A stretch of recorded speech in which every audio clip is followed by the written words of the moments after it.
हर खबर पर होगी आपकी पकड़। डाउनलोड कीजिए एबीपी लाइव ऐप।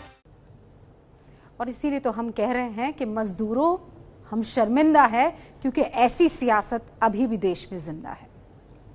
कोरोना के संक्रमण के मामले में भारत चीन के बराबर पहुंचने वाला है। आपको मालूम है, देश में हर रोज 1 लाख से ज्यादा टेस्ट हो रहे हैं और 3500 से ज्यादा सैंपल्स पॉजिटिव आ रहे हैं। नतीजा, मरीजों की संख्या तेजी से बढ़ रही है। चीन ने 23 जनवरी को लॉकडाउन लगाया था, 8 अप्रैल को हटा दिया। 77 दिनों के इस लॉकडाउन के बाद चीन ये दावा कर रहा है कि उसने कोरोना को कंट्रोल कर लिया है। चीन में लॉकडाउन के तीसरे हफ्ते में ही सकारात्मक नतीजे दिखने भी लगे, लेकिन भारत में 51 दिन के बाद भी संक्रमण की रफ्तार कम नहीं हो रही है। आज जब चीन और भारत में मरीजों की संख्या बराबरी पर पहुंच चुकी है, तो आंकड़ों के आधार पर एक तुलनात्मक रिपोर्ट हमने आपके लिए तैयार की है।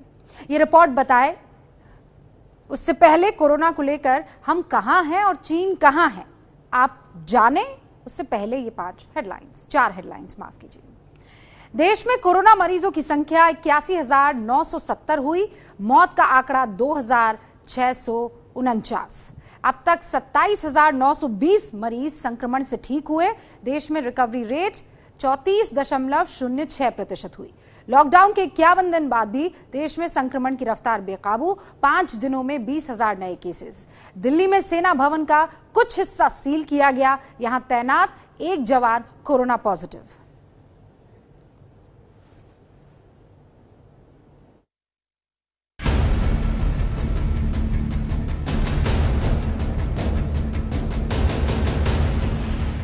क्या भारत में लॉकडाउन का फायदा नहीं हुआ? यह सवाल इसलिए क्योंकि हर बीतते दिन के साथ देश में कोरोना संक्रमण की रफ्तार तेज हो रही है। भारत में कोरोना मरीजों का आंकड़ा 1 से 20,000 पहुंचने में 82 दिन लगे थे। नंबर 20 से 40 पहुंचने में 12 दिन लगे। इसके बाद तो रफ्तार बहुत ज्यादा तेज हो गई।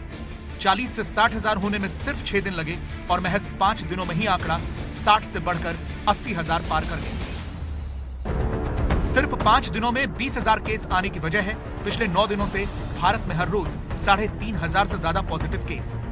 रोजाना आंकड़े के हिसाब से भारत दुनिया में 5वें नंबर पर आ गया है, जबकि कुल मरीजों की संख्या में हम चीन के ठीक बाद 12वें नंबर पर पहुंच चुके हैं। शनिवार सुबह तक हम चीन को पीछे छोड़ चुके होंगे। चीन में 82,927 मरीज हैं, जबकि भारत में अब तक कोरोना के 81,970 मरीज हैं। अगर 81,000 मरीजों के आधार पर हम चीन और भारत की तुलना करें तो तस्वीर निराश करने वाली है, क्योंकि चीन में 176 दिनों में 81,000 मरीज हुए, जबकि भारत में 106 दिनों में ही आंकड़ा 81,000 के पार हो गया। नंबर बढ़ने के लिए अब सरकार की दलील ये है कि देश में टेस्टिंग की संख्या बढ़ चुकी है। पिछले 2 दिनों में हम 1 लाख टेस्ट प्रतिदिन करने की जो हमारी कैपेसिटी, जिसको हम 31 मई तक बिल्ड करना चाहते थे, वो हम ऑलरेडी बिल्ड कर चुके हैं। अभी हम एक दिन में 1 लाख टेस्ट जो है रोज कर सकते हैं। चीन के मुकाबले भारत में तेजी से जो आंकड़ा बढ़ रहा है, उसके पीछे की एक वजह यह भी है कि जहां चीन ने हुबई प्रांत से बाहर कोरोना को बढ़ने नहीं दिया, वहीं भारत के 27 राज्यों और केंद्र शासित प्रदेशों में आज कोरोना के मरीज हैं। फिर सवाल वही है कि क्या लॉकडाउन के बाद भी हम कोरोना को कंट्रोल करने में पिछड़ गए? चीन की तुलना में आंकड़े इस बात को साबित करते हैं। चीन में लॉकडाउन के 21 दिनों के बाद मरीजों की तादाद में कमी दिखने लगी थी, लेकिन भारत में आज 51 दिनों के बाद भी संक्रमण की रफ्तार सबसे तेज है। ये बात और है कि सरकार अपने काम से संतुष्ट है। हमारा सब प्रकार से हम दुनिया में अन्य देशों के अपेक्षा बेहतर है वो क्रिएट या किसी प्रकार का पैनिक होने की जरूरत नहीं है। वो डरे नहीं, घबराए नहीं, ये सबसे बड़ी बात है। और इसको बुलंद हौसले के साथ इसके साथ संघर्ष करें। लड़ाई में हम जीतेंगे। कोविड आया राम गया राम, ये आया है जाएगा, इसको जाना है। मरीजों की तादाद के मामले में हम चीन के बिल्कुल करीब हैं, तब भी एक आंकड़ा भारतवासियों को सुकून देने वाला है।